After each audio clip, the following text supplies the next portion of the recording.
Ема депутаттың есі дұрыс па? Қазақ тілі кедейлердің, сіңірлердің тілі деп отқан. Өзің сіңірсің, сенің есің дұрыс па? Тачка итерушілер мен официанттардың тілі дейді.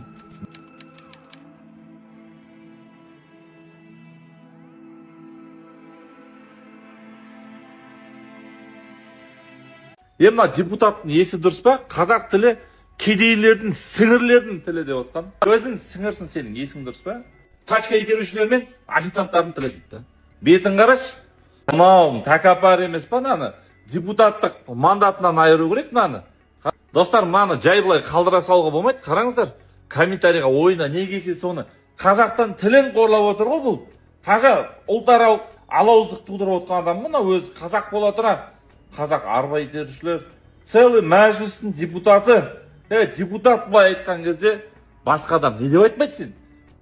Что вы теперь интервью, ну, как бы, журналистам да, я стараюсь давать не давать, потому что я хотел быть открытым, но меня не поняли, и у меня особое желание пропало, если честно. Я просто сделал исключение для вас. Ну, скажите, пожалуйста, а как вы можете, вы же занимаете депутатским кресло, как вы можете не отвечать на вопросы? Депутат не обязан давать интервью. Вот по Конституции он не обязан. Он может письменно ответить, да, то есть, но давать интервью он не обязан. А как вы будете вот коммуницировать? Вы же представляете народ? Я буду писать в социальных сетях, и оттуда можно будет брать мои ответы. Ну, вам не кажется, что это какая-то антинародная Не ваше антинародная. решение? Ну, я хотел как лучше, но журналисты меня не поняли, и как бы, ну, как хотите, как говорится. То есть вы обиделись на журналистов? Да, немножко, да. Я первый не начинал, честно. 10 мая набросились все на меня. Я решил, ну, наверное, надо быть более серьезным, и буду более серьезным. То есть вы не думаете, что, может быть, нужно, ну, как бы, лучше подбирать тезисы, как-то говорить на каком-то другом языке? Я не сказал, просто все перевернули, и я сделал для себя выводы. И решили полностью просто закрыться? Ну, не просто закрыться, буду по возможности отвечать. Как бы, но сделал для вас исключение, так как вот в прошлый раз не смог ответить, я сделал для вас исключение. Спасибо. Мына қазақ тіліне тіл тигізген депутат бойынша ол өзінің ойын және өзінің қазақ тіліне деген көзқарасын нақты жазды. Біз білдік. Енді біздің талабымыз депутаттық мандатын тапсырсын және қызметтен кетсін. Плюс 174 бап бойынша ұлтаралық араздық қоздырған үшін қазақ тіліне, қазақ тілді аудиторияға тіл тигізіп, мазақ қылған үшін заңның алдында жауап беруін талап етемін. Әлде бізде депутаттарға аузына не келсе соны айта беруге, білген істеуге рұқсат па? Конституция бойынша барлық азамат тең ба? Құқықтар тең және жауапкершіліктер де бірдей болу керек. Басқаларға сабақ болсын. Мынау осылай қалқамау керек, ағайындар. Заңның алдына жауап беруін бәріміз талап етуіміз керек. Депутаттың өзі осылай айтып тұрса, өзі осылай мемлекеттік тілді келеме жеп, мазақ қылып тұрса, біз басқаларына не сұраймыз онда? Біздің тілді кемсітіп, мазақ қылмай кім қалды? Енді депутаттардың істеп атқаны осы міне. Самат Нұртаза, сен бетің жылтырамай өзіңе қарасаш. Қарашына, бет. Сен қазақтың арқасында депутат болып отырсың. Қазақ тілін кедейлердің, сіңірі шыққандардың тілі дейсің. Сонда сен кімсің?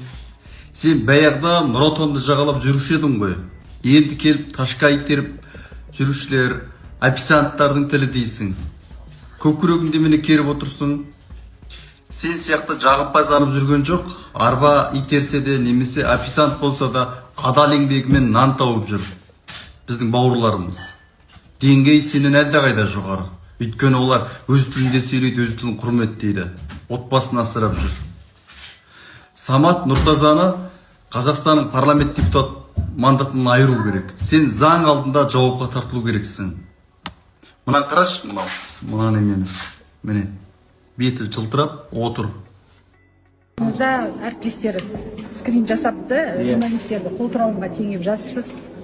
соншалықты бізді қолтырауға тиетіндей не болды? Сіз де осы жақтан шығып едіңіз. Сіздер қалжың түсінген жоқсыздар енді, өкінішке орай. Ол постты маған жаңа хабарлады, журналистер ренжіп жатыр деп. Енді қалжың түсінбесеңіздер, онда кешірім өтінемін. Жалпы адамзаттың өмірінде хайуанатпен, табиғатпен байланысты өте көп. Соны салыстырмалы түрде философияда жазған. Бірақ енді оны түсінбесеңіздер, онда енді басқа қайталамыз. Самат мырза, сіздің қазір лауазымыңыз мүлдем басқа, осы саяси тұлғасыз, депутатсыз. Сіздің әр жазған сөзіңіз қазір бәрі неден? Бәрі қаралып отырады, сүзбеден өтеді оның бәрі. Сіз депутат болып отырып, қалжыңдап отыратын қандай жағдай?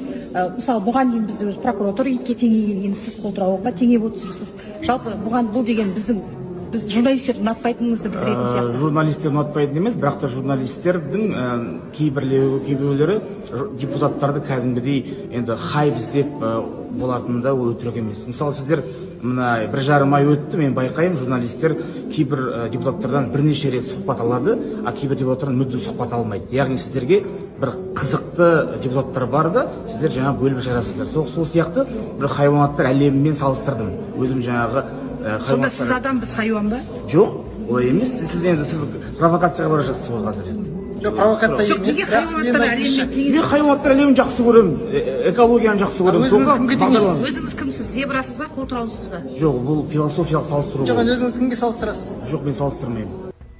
Бізді салыстырасыз. Жоқ, бұл сіздерді емес, жалпы мен табиғатпен салыстырып отырмын. Сіздер сондай жауапқа мені итермелеп жатсыздар да қазір. Жоқ, сөз түсінген адам сіздің жазбаңыздан сіз айтып тұрсыз, мына жер жазасыз, қолтырауындар жаңа зебраларды аңдып тұр деп жазасыз да, аяғында келіп міне журналистер де осылай сияқты деген сияқты келіп тұрсыз. Аңдармен біз сөз түсінетін адамбыз ғой, құдайға шүкір. Жоқ, олай емес. Ол үшін кешірім сұрағыңыз келмей ме? Енді кешірім сұрап десеңіз, жарайды, сұрайын, кешіріңіз. Сәтсіз қалжың болды деп ойлайсыз? Иә, сәтсіз қалжың деп ойлаймын. Енді сіздер қалжың түсінбейтініңізді түсіндім. Неге ренжисіз? Мысалы, сіз айтасыз, яғни сізден журналистер тым аз, сұхбат алып жүр ма, сізге көңіл бөлінбей жүр ма? Жоқ, керісінше.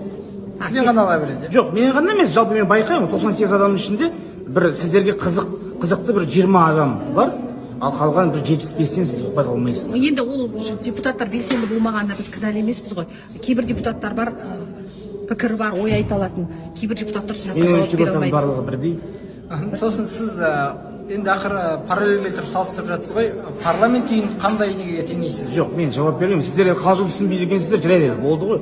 Тақырып жабылды ғой. Не болды сіздерге? Жалпы парламентте депутат этикасымен жұмыс істеу керек деп ойлайсыздар ма? Өйткені бұндай жағдайлар жиі қайталанады. Ашық болу керек деп есептеймін. Сіздер енді мен кішкене стилім басқаша, бұрын блогер болдым, халықпен ашық сөйлестім, қалжыңдағым келді, кішкене ашық, жаңағы былай бардым, былай істеді деп айтқым келді. Бірақ енді сіздер түсінбегеннен кейін енді өзгереміз. Егер бір журналист депутат туралы солай жазса, сіз солай әсер етеді. Сізде солай әсер етеді. Жоқ, олай демеймін. Депутатқа қолтырауын журналист зебра деп тұрса, сіз қалай бұған реакция бересіз? Жоқ, философиялық салыстыру дегенді мен өзім түсінемін, сондықтан ешкімге ренжімеймін.